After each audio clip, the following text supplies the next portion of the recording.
Well, this is interesting. We're talking all about metaphor today, and we're talking about metaphor in the hypnotic sense, not strictly the sense that an English professor would use. But we always use metaphor when we do hypnosis. The human mind resonates with metaphors.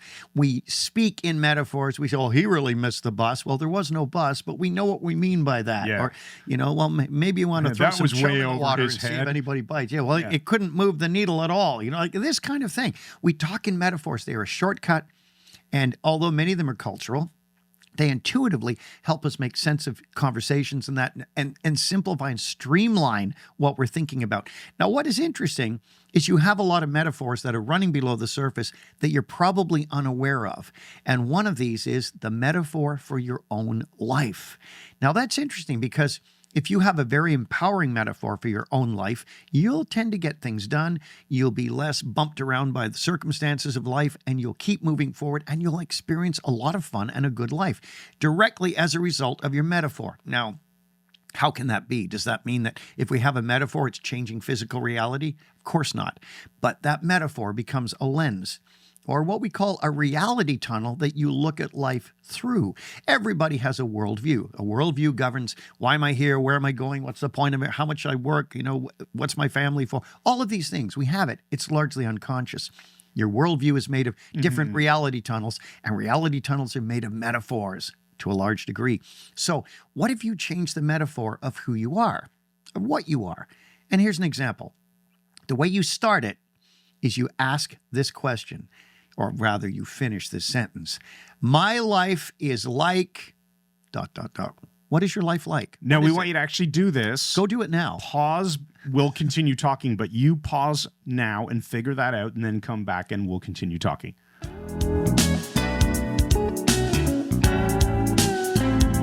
Okay, so we're back. What is your life like? My life is like such and such. Well, interestingly, when I was doing my NLP training, they asked us that in day one. And by the end of the training, which was months later, we were meeting on weekends, they said, check your metaphor again. Has it changed? Well, Chris Dunkley, my teacher, he's brilliant. He said, check it. And I went, yeah, it isn't mine anymore. My metaphor was originally a pretty good one.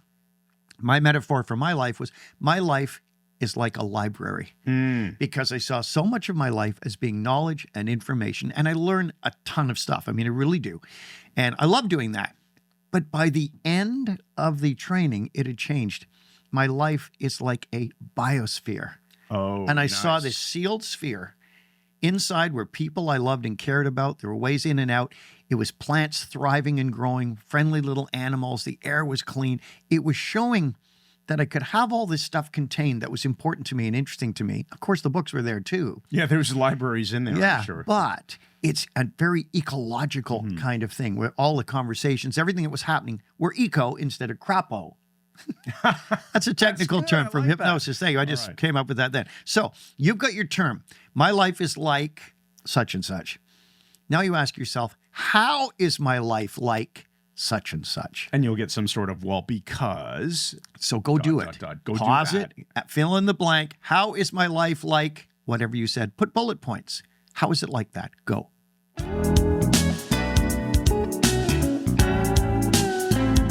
Okay, we're back. Now, look at the things you've written. How is your life like that? Well, if your life is like, a visit to the dentist, that might not be a good thing. If your life is like being on death row, that's your metaphor. There's something wrong. It's an imposing, waiting for something horrible to happen. But if your life is like a kindergarten class, well, that could be a lot of fun. It could mean a lot of friends, but it can also mean no responsibility. And if you say, how is your life like a kindergarten class? Right. Well, there's a lot of games and there's a lot of laughing and we don't have to take anything too seriously. You're right. That could be great, yeah, but it could also not be great in other areas of like... Right. It's also, that metaphor is bringing back horrible things, because I'm immediately remembering we had a little march every day in kindergarten. I wanted the big bass drum where they could hit it. And the big kids always got it. I wound up with a stupid triangle. Ding, ding, ding. Just horrible.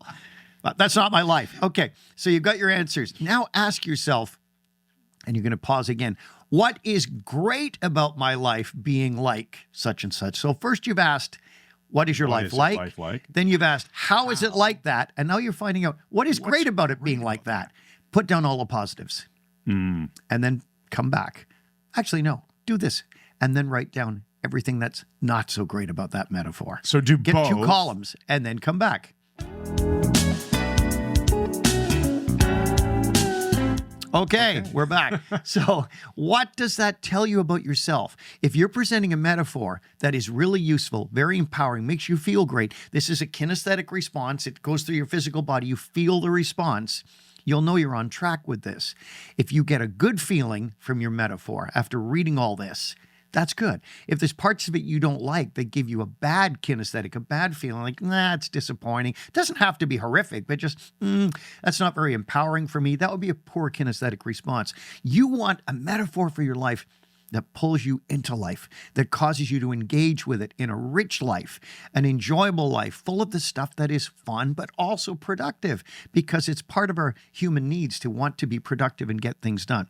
I like that. So, is your metaphor useful? That's the question that we test any model with, John Grinder. The test of a model isn't whether it's true or false. Remember, this isn't about truth. This is about what works for you. So, is your metaphor useful? That's the only test. Yeah, Do you get the right so kinesthetic from it? It's so important that metaphors are models. They're not real life. My life is not actually a canoe, right?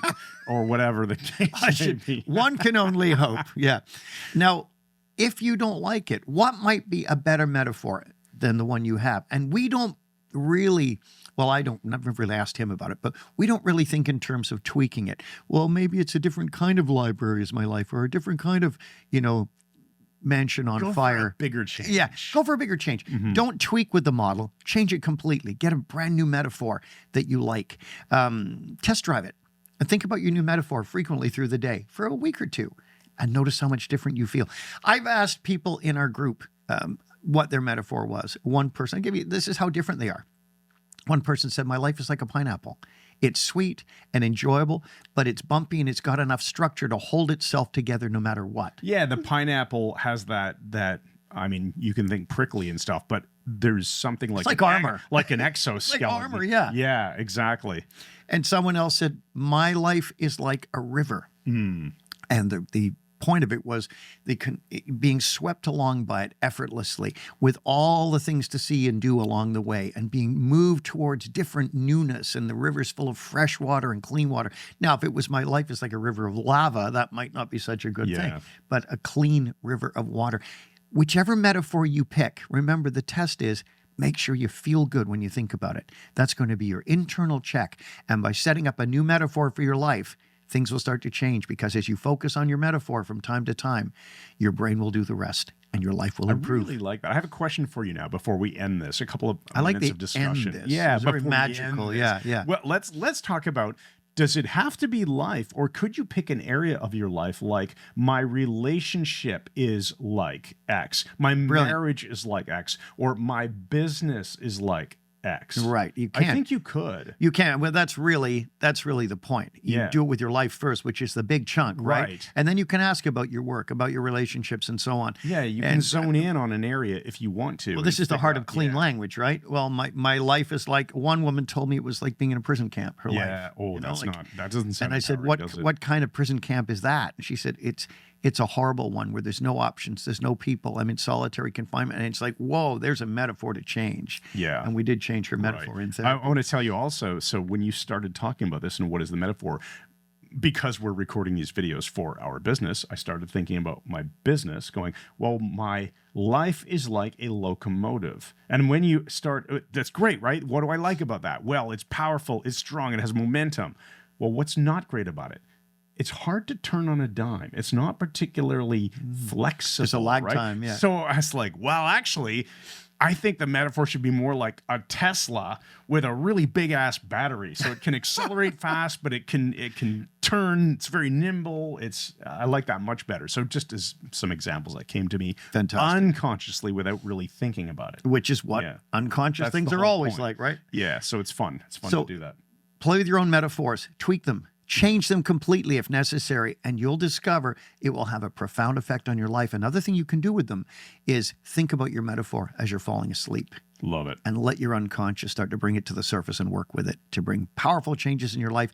Listen, guys, we do the stuff ourselves. This is the stuff we actually do, and we've got freaking great lives, so do it. There you go. That is your video. Hope you enjoyed it. What we want you to do now, of course, is not only do it, make sure you actually did the activities, but leave us some comments. Leave us your questions, your comments, your observations. What do you want more of in future videos? And we'll make it happen. We'll see you in the next video. Thanks once again, and good night.